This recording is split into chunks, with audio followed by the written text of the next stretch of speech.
come to the next part.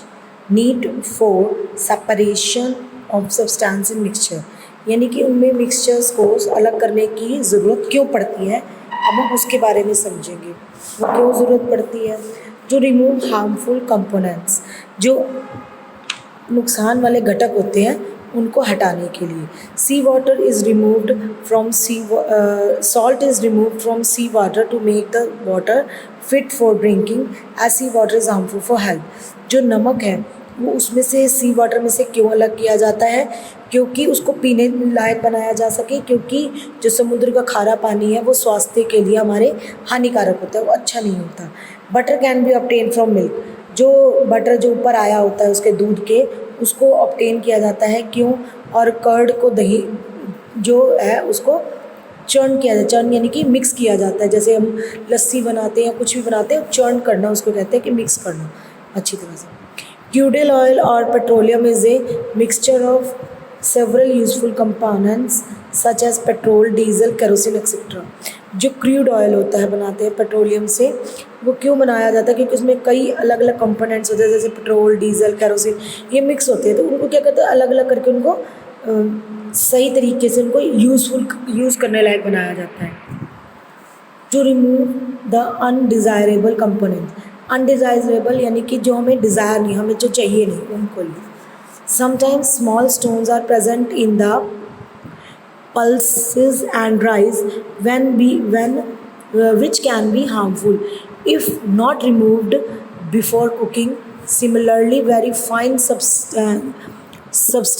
suspended particles of clay and sand are present in clear water, which must be removed as they can be harmful for our health.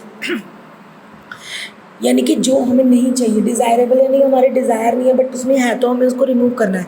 जैसे कि कई बार हम दाल बनाते हैं, चावल बनाते हैं, उसमें कंकड़ आते हैं, तो क्या है वो हमें अगर उसको खाने से पहले उसको साफ़ नहीं करेंगे तो वो हमारे मुंह में आएंगे, और मुंह में आएंगे या अंदर जाएंगे तो वो क्या बनेगा, स्टोन बन जाएगा हमारे अंदर। वो स्टोन अगर हम उसमें से नहीं निकालते तो वो हमारे लिए हार्मफुल होता है।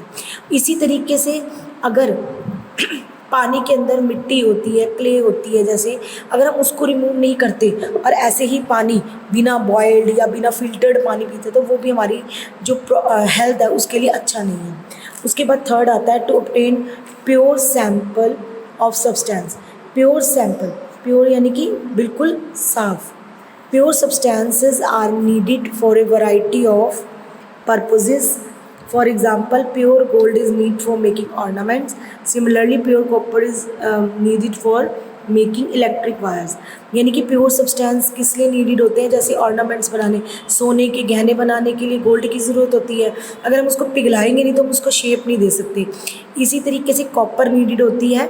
कॉपर में क्या नीड होता है? कॉपर का नीड होता है इलेक्ट्रिक वायर में। अगर कॉपर हम सही नहीं करेंगे तो हम इलेक्ट्रिक वायर कैसे बना सकते हैं? उसके बाद आता है मैथड्स ऑफ सेपरेशन। मैथड्स क्या क्या है सेपरेशन के, किस किस चीज़ के लिए?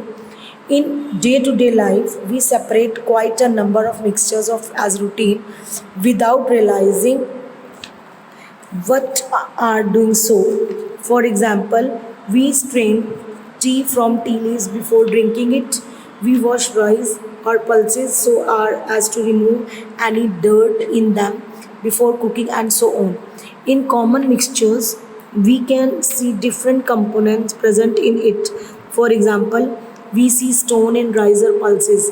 We can see the particle of sugar and salt in its mixture, so on. It is such mixtures, its constitute retain their physical appearance as well as their other properties. However, if we mix salt in or sugar in water, they disappear. But in solution, the salt or sugar as well as water retain the individual properties. कहते हैं हम रोज़ के रोज़ कुछ ना कुछ अलग करते हैं रूटीन के कामों में। अब उसमें हम क्या करते हैं, हम रियलाइज़ नहीं करते हैं। विदाउट रियलाइजिंग हम रियलाइज़ नहीं करते हैं हम क्या करें। जैसे कि हम चाय बनाएंगे, चाय पीने से पहले हम चाय पत्ती छानते हैं। टी लीव्स यानी कि चाय पत्ती के जो पत्तियाँ होती हैं उनको छान लेते हैं। हम खाना बनाने से पहले दाल चावल सबको अच्छी तरह से रिमूव करते हैं ताकि उनके ऊपर से डस्ट हट जाए। उसके बाद आता है हमारे पास जैसे कि हमारे कॉमन मिक्सचर कंपोनेंट्स होते हैं अलग अलग तरीके से। जैसे कि हम दालों में से पत्थर छानते हैं, चावलों में से, वो सब। और we can see the particles of sugar and salt in its mixture. जो चीनी और नमक है उसको हम मिक्स कर देते हैं पानी के अंदर, तो एक फिज़िकल अपीयरेंस है। लेकिन चीनी और नमक और पानी अगर हम सबको मिक्स करेंगे तो वो डिज़ोल्व हो जाएगा, दिखेगा नहीं चीनी और नमक पानी में, लेकिन फिर भी उसकी जो प्रॉपर्टीज़ हैं, उसकी फिर भी जो क्षमता है वो अलग अलग रहेगी। There are several methods of used for separating a mixture into constituent. The choice is the method used depends upon the nature or the properties of the constituent substance present in the mixture. Some of these methods are discussed here. कई अलग अलग तरीके हैं, बड़े सारे तरीके अलग करने के लिए, उनको सब्सटेंस को कॉन्स्टिट्यूट्स करने के लिए, बट हर चीज़ की अलग अलग इम्पोर्टेंस है जो उसमें मिक्स्ड होते हैं। तो ये नीचे कुछ एग्जांपल्स हैं कौन कौन से दे रखे मेथड्स, तो मेथड्स पढ़ते हैं। पहले है separation of insoluble solids from A properties which are commonly used to separate solids from a mixture of solids are weight, size, shape, color, attraction by magnet or solubility in liquids such as water. कई तरीके के commonly use होते हैं, जैसे कि solids को mixture से solid निकालना, और सॉलिड्स कैसे कैसे, जैसे उनका भार, उनका साइज़, उनका शेप, उनका कलर, उनका अट्रैक्शन, मैग्नेट जो यानी कि चुंबक करके निकालना, या किसी भी तरीके से उसको अलग करना, जैसे हैंड पिकिंग यानी कि हाथों से। This method is convenient when any one of the component is present in small quantities and differ in color, shape or size, so that it can be picked up manually. यानी कि convenient कहाँ होता है component, जहाँ पर small थोड़ी quantity हो, अलग तरीके का कलर हो, शेप हो, साइज हो। This method is use for separating small particles of dirt, stone, husk etcetera. यानी कि सेपरेट करना है छोटी पार्टिकल्स को, डस्ट को, डर्ट को, स्टोन को, हस्क को, सबको, from the grain of wheat, rice, pulses etcetera. यानी कि जो चावल होते हैं, जो गेहूँ होती है, उनके ऊपर से जो दाने निकालने, उनको बोलना पल्सेस को। Since these undesirable components are present in small quantities and the total amount of grains to be separated it is not very large generally, therefore it is possible to separate them by hand picking.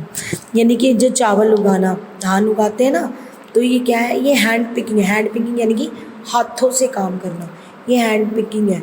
तो इससे क्या होता है कि अगर कोई नई चीज़ लग रही है या कुछ भी ऐसा है, तो वो इससे आराम से लगा सकते हैं, उससे हमें पता लग सकता है कि हाँ ये इसको यहाँ पर लगाना है, इसको इस तरीके से लगाना, उससे हमें सिस्टम ठीक रहता है।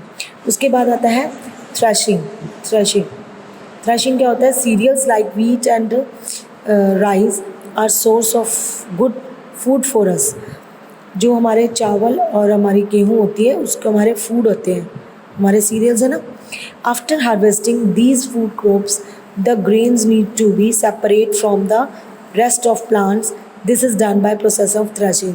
ये देखो, ये जो है ये थ्रेशिंग हो रही है, यानी कि ड्रम के ऊपर ये इसको इकट्ठा करके, जैसे दाने, हमारी कनक पक जाती है, हमारे चावल धान पक जाती है, तो उसके बाद उसको पहले कैसे करते थे, इस तरीके से थ्रेशिंग आज भी करते हैं। आज भी छोटे जगहों पर जिसके पास थोड़ा उगाना या थोड़ा करना, तो उसके लिए ये थ्रेशिंग बहुत होती है। तो ये क्या है, ये मैनुअली है, मैनुअली यानी कि अलग अलग अपने तरीके से आप कर सकते हो थ्रेशिंग। उसके बाद आता है हमारा the process of separating the grains from the rest of plants class threshing. यानी कि थ्रेशिंग है, ये क्या है, ये आपको अंडरलाइन करना है। The process of separating the grain from the rest of the plant is called threshing. ठीक है, it is done in the following ways. In manual threshing, the farmer holds a pile of crops in hands and hit it against rock or any hard surface. During this process the grain get separated from the plant. एक तो manually यानी कि manually हो गया। Manually कैसे होगा, जैसे कि फार्मर जो है एक जो कनक होती है उसको पूरा बंडल बना लेगा और उसको किसी चीज़ पे, जैसे ये मैंने अभी आपको बताया ये मैनुअल थ्रेशिंग है, और उसको या तो पत्थर के ऊपर या किसी ड्रम के या किसी हार्ड चीज़ के ऊपर मारेंगे तो उससे क्या होगा, वो सेपरेट हो जाएगी कनक, और जो उसके वो जो होते हैं दाने वो अलग हो जाएंगे। Threshing can be also done by machine called thresher. ये थ्रेशर की मशीन है, ये आप लोगों ने देखी हुई है कि उसमें डालते हैं और अपने आप दाने अलग। This machine is used for threshing large quantity of grains, यानी कि ज़्यादा जहाँ उत्पादन होगा तो वहाँ पे इन मशीन्स का यूज़ होगा।